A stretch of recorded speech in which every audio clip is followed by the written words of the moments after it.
Meg with Kids Obstacle Challenge, and today we're gonna make granola bars.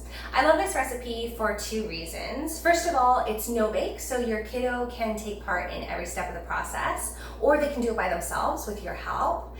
And second, it is a recipe that you can incorporate a lot of different ingredients in, so you can use what you have around your house, and you can choose how decadent or how healthy you want your granola bars to be. All right, the main components here are oats. I am going to use gluten-free oats because I'm gluten intolerant.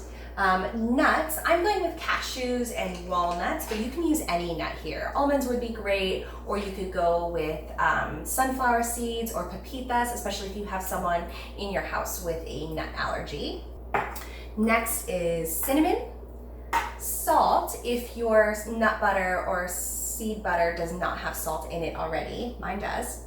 Next is nut butter. I'm gonna go with peanut butter because I have a ton around the house and I wanna use it up, but you can use any kind of nut butter here or seed butter. You could use cashew butter or you could use sunflower seed butter, which is again a great option if you have someone in your family with a nut allergy.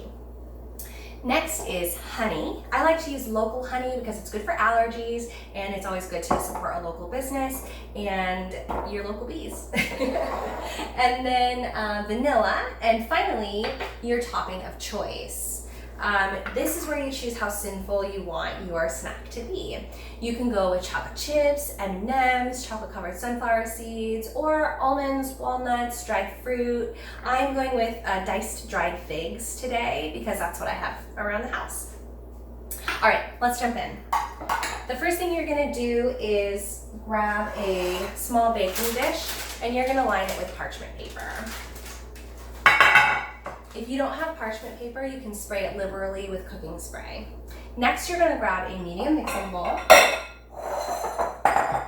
and you are going to combine your dry ingredients. For me, that is gonna be my oats and my cashew and walnut mixture, which I previously pulsed in my food processor, and cinnamon. So let's do that.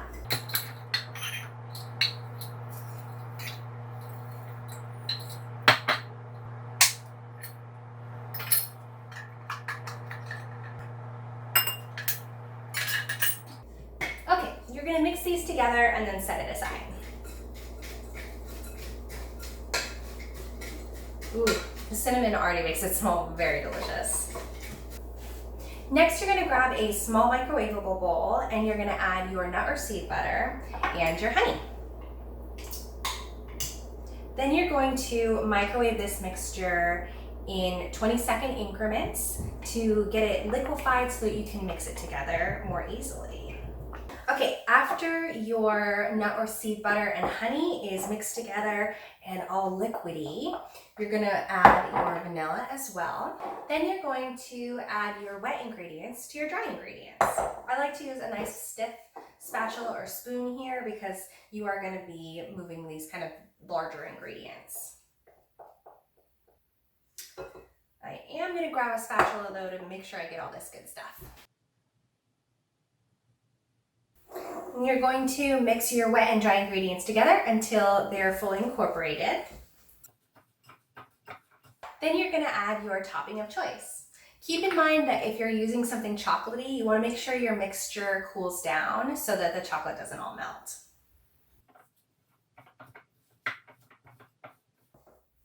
All right, I have folded in all my toppings.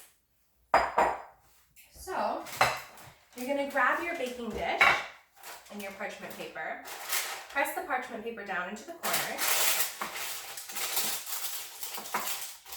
It might pop out, but you're gonna add weight here in a second, so it doesn't really matter. And then you're going to dump your mixture into your parchment paper lined dish.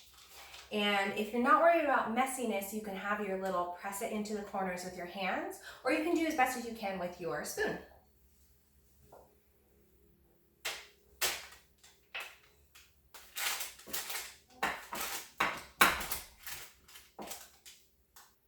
Once you have your mixture all pressed into the corners, you're gonna add another piece of parchment paper on top and use that to flatten out the top of your granola bars and press into the corners if you need to. This is also another time to have your kiddo jump in because it's very fun and a great tactile sensation and good use of fine motor skills. Once that's done, you're going to pop this into the freezer for about an hour. After your bars have had about an hour in the freezer to set, you can go ahead and pull them out of your baking dish and put them on a cutting board and go ahead and cut them up to the size that you want. Now these will last about a week in the fridge or a month in the freezer. Just be sure to pull them out a little bit before you want to eat them so that they have time to soften up. And check out our blog for any other ideas, different variations that you can do. And let us know in the comments below what you decided to go with. Thanks so much for watching, and I'll see you soon. Bye.